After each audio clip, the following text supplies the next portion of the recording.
नमस्कार, सुप्रभात। स्वागत है आप सभी का। मैं हूं आपके साथ नैना यादव। हाथरस मामले में आज यूपी सरकार सुप्रीम कोर्ट में हलफनामा दायर करने वाली है और सुप्रीम कोर्ट ने हाथरस मामले में यूपी सरकार से गवाहों और परिवार की सुरक्षा के अलावा पीड़ित परिवार के पास वकील है या नहीं, इस पर भी हलफनामा मांगा है। बता दें, इसके अलावा इस पूरे केस को लेकर इलाहाबाद हाईकोर्ट के स्टेटस पर भी हलफनामा दाखिल करने को कहा गया था। हाथरस मामले में सुनवाई के दौरान मुख्य न्यायाधीश एस.ए. बोबड़े ने पूछा था कि हम पीड़ित पक्ष और गवाहों की सुरक्षा की यूपी सरकार के बयान को दर्ज करते हैं, आप हलफनामा दाखिल करें।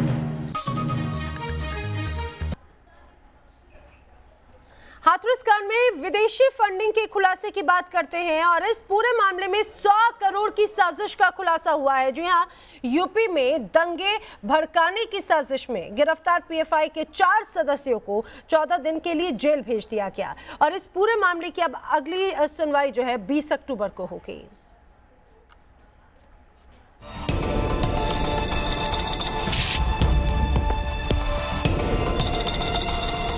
हाथरस में हिंसा, विदेशों से फंडिंग। हाथरस में 100 करोड़ वाली साजिश का मास्टरमाइंड कौन? किसने की यूपी में जातीय दंगा भड़काने की साजिश? जैसे जैसे हाथरस कांड की जांच बढ़ रही है, वैसे वैसे साजिश बेपर्दा हो रही है। जातीय दंगा भड़काने की साजिशों के आरोप में 4 लोगों को गिरफ्तार किया गया है। इन पर पीएफआई का सदस्य होने का आरोप है। जिस तरह दिल्ली में दंगा हुआ, उसी तरह हाथरस में दंगा करवाने का षड्यंत्र रचा गया। दंगों के लिए फंड कहां से जुटाए जा रहे थे, इस संबंध में भी बेहद अहम खुलासा हुआ है। दिल्ली दंगों की तरह हाथरस में विदेशी फंडिंग की बात सामने आ रही है। प्रवर्तन निदेशालय यानी ईडी की तरफ से फंडिंग से जुड़ा सनसनीखेज खुलासा सामने आया है। ईडी का कहना है, हाथरस में दंगा भड़काने के लिए 100 करोड़ की फंडिंग की गई। 50 करोड़ की फंडिंग मॉरिशस से हुई। फंडिंग के लिए रातों रात वेबसाइट बनाई गई। वेबसाइट के जरिए इस्लामिक देशों से फंडिंग की बात सामने आ रही है। ये ईडी की शुरुआती रिपोर्ट है। ईडी मामले की तफसील से जांच कर रही है। साजिशकर्ताओं के खिलाफ यूपी सरकार बेहद सख्त है। विपक्ष पर राजनीति के आरोप लगाए जा रहे हैं। कोई कह रहा है फलानी जगह हम दंगा कराएंगे जाति के आधार पर, कुछ लोग उधर से मरेंगे, कुछ लोग इधर से मरेंगे, हमारे नेता आएंगे, उसके बाद जाकर के राजनीति करेंगे। यानी एक गरीब की लाश पर राजनीति करने वाले इन चेहरों को पहचानिए। तो विदेशों से फंडिंग का मामला बेहद गंभीर है। इसके तह तक पहुंचने की कोशिश हो रही है। मामले में पीएफआई की भूमिका की जांच की जा रही है। एसआईटी की टीम जो रिपोर्ट मुख्यमंत्री योगी आदित्यनाथ को सौंपने वाली थी, यानी कि योगी सरकार को सौंपने वाली थी, उस रिपोर्ट को आज नहीं सौंपा जाएगा। 10 दिन का और वक्त यहां पर एसआईटी को मिला है, तो 10 दिन बाद एक बड़ी तस्वीर सामने नजर आएगी। लेकिन इस वक्त हम ग्राउंड जीरो पर मौजूद है और मकसद यही है कि बिना किसी लाग लपेटे के हर खबर, हर जानकारी आप तक सटीक जानकारी के साथ पहुंच सके, क्योंकि इस मामले को लेकर जैसे पहले हत्या, रेप, गैंग रेप और एक बड़ी साजिश का खुलासा हुआ। कैमरा पर्सन कमल के साथ सबीना तामंग देशमुख, हाथरस। आखिर हाथरस कांड में हुआ क्या, ये सभी के मन में है। रेप हुआ, ये गैंग रेप हुआ या नहीं हुआ, पारिवारिक दुश्मनी थी या फिर राजनीति हुई। इस पूरे केस में कॉल डिटेल्स के से जो सामने आई है, उससे कई पेज सामने आए। ग्राउंड जीरो से न्यूज एशियन लगातार इस पूरे मामले की पड़ताल कर रहा है। आखिर क्या है हाथरस कांड का ये नया पेज, देखिए खास रिपोर्ट।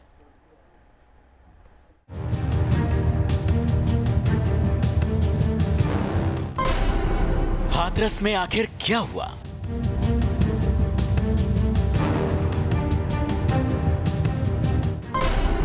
रेप हुआ या पारिवारिक दुश्मनी थी? 104 बार के फोन कॉल्स का राज क्या है? यूपी पुलिस एफएसएल रिपोर्ट के जरिए दावा कर चुकी है कि रेप नहीं हुआ। इस मामले में कुछ ऐसे अहम खुलासे हुए हैं जिससे ये केस उलझ गया। एसआईटी की जांच में कुछ फोन कॉल्स के डिटेल्स सामने आए हैं। इससे मामला उलझ गया। ये सीडीआर डिटेल्स की कॉपी है।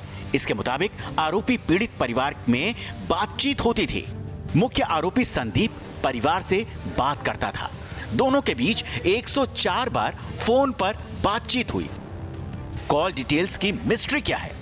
हर कोई इसका जवाब जानना चाहता है। पीड़ित के परिवार के पास कॉल डिटेल्स के मामले में अपनी दलील है। भी बातचीत, वो मोबाइल फोन किसका था? वो पापा का था, वो ना ही मेरा था, मेरे नाम से रजिस्टर्ड भी नहीं है वो। और ये बहन भी अनपढ़ थी, वो फ़ोन भी मतलब पापा के पास ही रहता था। लेकिन जो घंटों घंटों की बातचीत है पापा के मोबाइल से, फिर वो किसने की, पिताजी ने की या किसी और ने? ये तो देखिए जब ही पता चलेगा, जब आप हमें जब रिकॉर्डिंग जब सुनाई जाएगी इस चीज़ के लिए, जब भी जानकारी दे पाएंगे। लेकिन बस सिर्फ ये है कि पिताजी इस बात को मानने को क्या तैयार हैं कि उनके मोबाइल फोन से हुई? नहीं, वो भी मना कर रहे हैं कि जब मेरे से भी बात नहीं है, ऐसे अगर मेरा नंबर है तो मेरे से भी ऐसी कुछ बात अच्छा, नहीं। पिताजी कह रहे हैं कि मुझसे भी बातचीत यहाँ पर नहीं है नहीं, मामले को लेकर। हम लोग उनसे संपर्क भी नहीं रखते ज़्यादा। आरोपियों के वकील का दावा है कि पीड़ित की हत्या खुद उसके भाई ने की है। इस मामले में सियासत हो रही है, आरोपियों को साजिशन फंसाया जा रहा है। कुछ और सवाल हैं जो इस मामले को उलझा रहे हैं। मामले में बार बार बयान क्यों बदले जा रहे हैं? सीबीआई जांच से परिवार को क्यों इनकार है? माता जी उनकी मौजूद है इस वक्त में। माता जी, सिर्फ यही सवाल, क्योंकि आपने अपनी बेटी को, ये आपके दर्द को पूरा देश इस वक्त समझ रहा है, जैसा कि मैंने आपके बेटे से भी पूछा, यहाँ पर उनकी बहन से पूछा, नार्को टेस्ट के लिए आप लोग क्या तैयार हैं? एक ऐसा टेस्ट जिसमें सच सामने आ जाता है। नहीं।